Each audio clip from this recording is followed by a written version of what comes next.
సిటీలో ప్లాట్ కొనండి. ఫ్యూచర్ లో మీరు కోటీశ్వర్లుగా మారే అవకాశం కోసం వెంటనే మాకు కాల్ చేయండి. నమస్కారం. కార్తీక పురాణం 22వ రోజు పారాయణలోకి వచ్చాం. పురంజయోపాఖ్యానం వింటున్నాం మనం. అత్రి మహాముని తిరిగి ఇట్లా చెప్తున్నారట. ఇలాగా సుశీలుని మాట విని పురంజయుడు విష్ణువాలయానికి వెళ్ళి పుష్పములతోనూ ఫలములతోనూ చిగురుటాకులతోనూ దళములతోనూ షోడశోపచార పూజలతోనూ తోటి హరిని పూజించి ప్రదక్షిణ నమస్కారములను సమర్పించి నాట్యమును చేసి హరిమూర్తిని బంగారంతో చేయించి ప్రదక్షిణ నమస్కారాదులతో పూజించాడు. అంటే ఈయన రకరకాల పూజలు చేశాడనమాట. ఈ దళాలు అనగానే తులసి దళము, మారేడు దళము అవన్నీ కూడా సమర్పించాడు. ఎన్ని విధాలో భగవంతుణ్ణి పూజించాడు. పురంజయుడు కార్తీక పౌర్ణమి నాడు రాత్రి హరిని పూజించి గోవింద భృత్యుడై హరినామస్మరణ చేయిచు ప్రాతకాలమున తిరిగి యుద్ధానికి బయలుదేరాడు. తెల్లవారుజాము దాకా పూజించాడు. పూజించి మళ్ళీ వచ్చి మళ్ళా కవచం అన్నీ వేసుకోవాలి కదా, ఇవన్నీ ధరించి ఆయుధాలు అవి ధరించి యుద్ధానికి వెళ్ళాడట. ఇట్లు పురంజయుడు రథమెక్కి ధనుర్బాణముల్ని, కత్తిని, తూణీరమును ధరించి, అక్షయ తూణీరాలు ధరించి, కంఠమందు తులసిమాలను ధరించి, కవచమును ధరించి, తలగుడ్డ చుట్టుకుని త్వరగా బయలుదేరి వచ్చాడు. అట్లా ఊరి వెలుపలకి వచ్చి నారి టంకార ధ్వనిని చేశాను. ఆ ధ్వనిని విన్నటువంటి రాజులందరూ యుద్ధమునకై తిరిగి వచ్చింది. అంటే ఈ ధనుస్సు ఉంటుంది కదా, దాన్ని అల్లెత్రాడు బిగించి దాన్ని గట్టిగా లాగుతారు. లాగితే అదొక విచిత్రమైన శబ్దం వస్తుందండి. ఎవరైనా నారిని లాగితే యుద్ధానికి నేను సిద్ధమని గుర్తు అనమాట. ఆ శబ్దాన్ని గుర్తుపడతారు యుద్ధాలు చేసే వాళ్ళంతా వచ్చేసారు. వచ్చిన తర్వాత వాళ్ళు ఏమనుకున్నారు, సింహధ్వనులు చేస్తూ సింహధ్వానాలు చేస్తున్నారు, అరుచి కేకలు పెడుతున్నారనమాట. బాణవర్షాలను కురిపిస్తూ పూర్వంలాగానే ముందు రోజు ఎట్లా జయించామో అలాగే ఈ పూట కూడా ఇతన్ని మనం జయించగలమని అని చెప్పేసి ఈ పురంజయుడి మీదకి దూకేశారట. అంతా పరస్పరము పిడుగుల వంటి బాణాలతోటి, వజ్రముల వంటి కత్తులతోటి, ఐరావతాల వంటి ఏనుగులతోటి, ఆకాశానికి ఎగిరేంత బలమైన గుర్రములతోటి, త్వరగా నడిచేటువంటి పరిగెత్తేటువంటి రథాలతోటి, అన్యోన్య జయకాంక్షతోటి భయంకరమైన సంకుల సమరాన్ని జరిపారు. ఎవరికి వాడికి వాళ్ళకే గెలవాలని ఉంటుంది. యుద్ధం అంటే అంతే కదా, గెలుస్తామనే చేస్తాం, లేకపోతే ఎవరు దిగుతారు? పైగా ఏంటంటే అవతల వాడిని జయించి దీన్ని పొందాలి, విజయలక్ష్మిని వరించాలన్న తీవ్ర కాంక్షతోటి యుద్ధం చేశారు, పట్టుదలతోటి. ఆ యుద్ధం ఆ మొత్తంలో రాజులందరూ మదములుడిగి, గుర్రములు హతములై, ఏనుగులు ధరణిపై కూలిపడి, బాణశరాసనములు జారిపడి, కవచములు జీర్ణమై, అంగములు ఖండితములై, రథ గజ అశ్వ పదాతులు అదృశ్యులై, పురంజయుని భటులతో సహా మమ్మల్ని రక్షించు రక్షించు అని ప్రార్థిస్తున్నారట. భటుల్ని అడుగుతున్నారు, వదిలేయండి మమ్మల్ని చంపకండి అని. కాంభోజరాజు తన సైన్యమంతా హతమవటం చూసి పురంజయుడికి ఇక జయము తథ్యమని తలంచి యుద్ధమును చాలించి మిగిలిన సేనలతో తన పురాన్ని చేరాడు. పురంజయుడు జయలక్ష్మి ప్రసాదము వలన జయాన్ని పొందాడు. హరి అనుకూలముగా ఉండిన ఎడల ఏమవుతుంది, శత్రువు మిత్రమగును, అధర్మము ధర్మమగును. ఆ హరియే ప్రతికూలంగా ఉంటే మిత్రుడే శత్రువగును, ధర్మమే అధర్మమగును. భగవంతుడు మన యందు ఉండవలెను. అది హరి కానీ శివుడు కానీ, హరిహరాదుల్లో ఎవరైనా సరే మన పట్ల దైవం ఉంటే కనుక ప్రతికూలంగా అయ్యాడా ఓడిపోవటమే.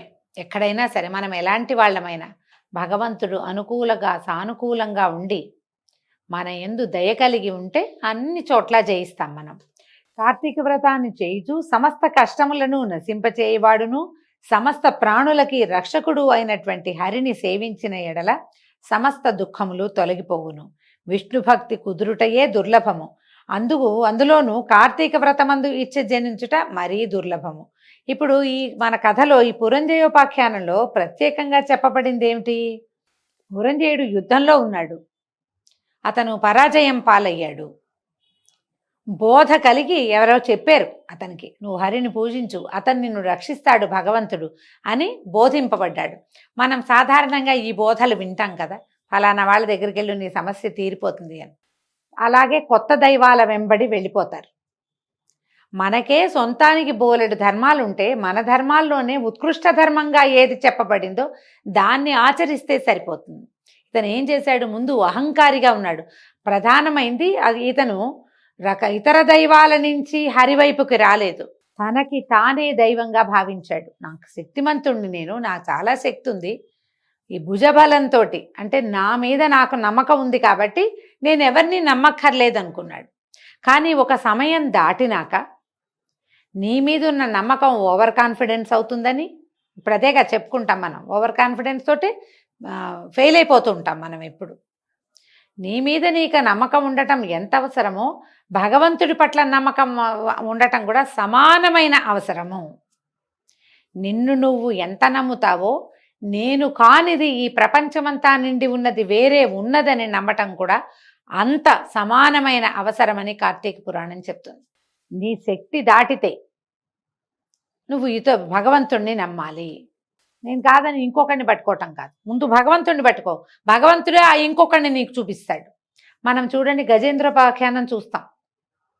ఈ గజేంద్ర మోక్షం కథ ఎంత ప్రత్యేకంగా ఉంటుందో. గజేంద్రుడు చాలా బలవంతుడు, పెద్ద సమూహంతో చెరువులో దిగాడు. అక్కడ ఒక మొసలి పట్టుకుంది. శక్తి ఉన్నంత వరకు గజేంద్రుడు యుద్ధం చేశాడు, పోరాటం చేశాడు. పోరాడిన తర్వాత అతన్ని నమ్ముకున్న సమూహం అంతా వెళ్ళిపోయింది. ఏం చేస్తారు వాళ్ళు మాత్రం? నేను బయటికి రావటం లేదు, వాళ్ళ వల్ల కాదు, బయట నుంచి ఏ సహాయమూ అందదు. అక్కడ ఉంచున్నవాడు, ఆ నీళ్ళలో ఉన్నవాడు నీటిలో పోరాడుకుంటూ ఉండాల్సిందే. మిగిలిన ఏనుగులు దిగి ఆ మొసల్ని చంపి ఆ వ్యవహారం కుదరదు అక్కడ. ఈ గజేంద్రుడు పోరాడి పోరాడి పోరాడి పూర్తిగా నా శక్తి అయిపోయాక అతను భగవంతుడిని పిలిచాడు. నీకు పోరాడి నీ అంతట నువ్వు ప్రయత్నం చేస్తున్నంతసేపు భగవంతుడు నీకు సహాయం చేయడు. అలా ఇప్పుడు ఆ కథ ఈ కథ ఒకటే కదా, ఇతను కూడా అలాగే చేశాడు కదా అనిపిస్తుంది. కానీ గజేంద్రుడికి తను కాని ఒక అపరిమితమైన శక్తి ప్రపంచమంతా నిండి ఉందని తెలుసు. అతనికి నా శక్తి ఉన్నంత వరకు పోరాడి నా వల్ల అయిపోయింది, నా వల్ల కాదు, ప్రాణములు ఠావులు తప్పే అంటాడు. నా వల్ల కాదు, ఇంకా నేను చేయలేను, నా ప్రాణం పోయేలాగా ఉంది, నువ్వు తప్ప నాకెవ్వరూ లేడు, ఇక ఎవ్వరు లేరు, నువ్వు నన్ను వచ్చి రక్షించు అనగానే ఈ ఎవరైతే మనము కాకుండా ప్రపంచమంతా నిండి ఉన్నవాడు ఎవడున్నాడో ఆయన వచ్చేసి రక్షించేశాడు. ఈ నమ్మకము, ఈ తెలివిడి అవసరం. మనం సైన్స్ అని సోషల్ అని ఏమిటేమిటో చెప్పుకుంటాం.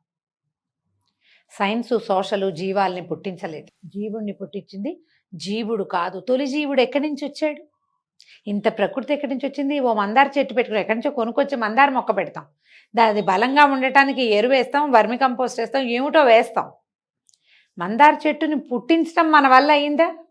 అందులో ఉన్న ఆ రంగున, ఆ ఆకులకి ఆకుపచ్చ రంగు, ఆ పువ్వుకి ఎరుపు రంగో పసుపచ్చ రంగో మనం పెట్టలేదే. ఆ రంగు ఇంకా అందంగా ఉండడానికి, ఇంకొంచెం బాగా ఉండడానికి ఏమైనా పైన వేస్తావు నువ్వు.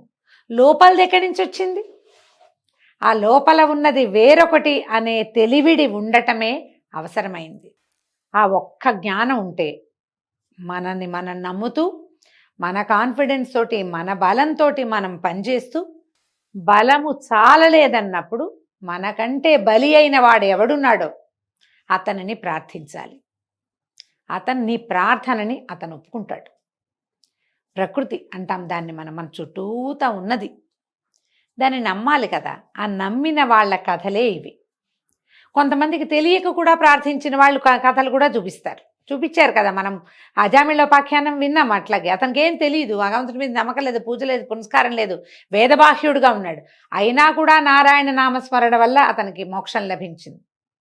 అదొక కథ. అయితే నీ తెలివి మీద, నీ శక్తి మీద నీకు నమ్మకం ఉంటే, ఆ నమ్మకంతో పాటు నిన్ను మించిన శక్తి ఇంకొకటి ఉన్నది, నిన్ను సృజించిన శక్తి వేరొకటి అని ఆ శక్తిని తెలుసుకోమనే పురంజయోపాఖ్యానం చెప్తుంది.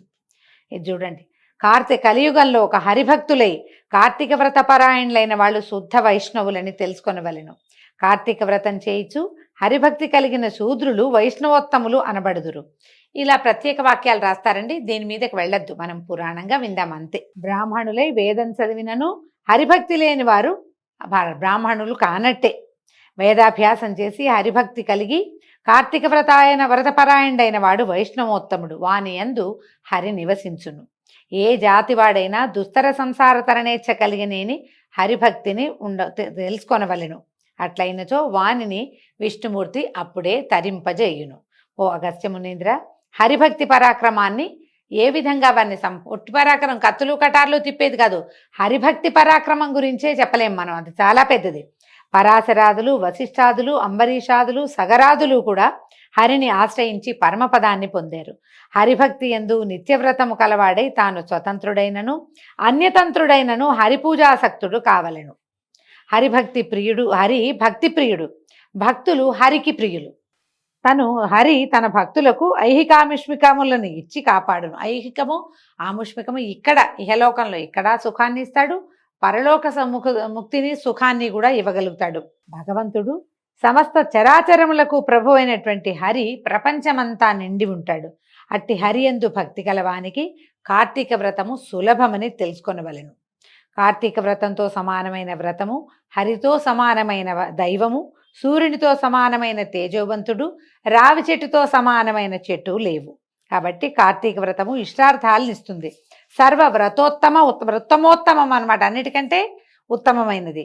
ఇది సర్వశాస్త్ర సారము, సర్వవేద సమ్మతము. కార్తీక మహాత్మ్య బోధకమైన ఈ అధ్యాయాన్ని నిత్యము వినువాడు విగత పాతకుడై అంతమందు హరిని చేరును.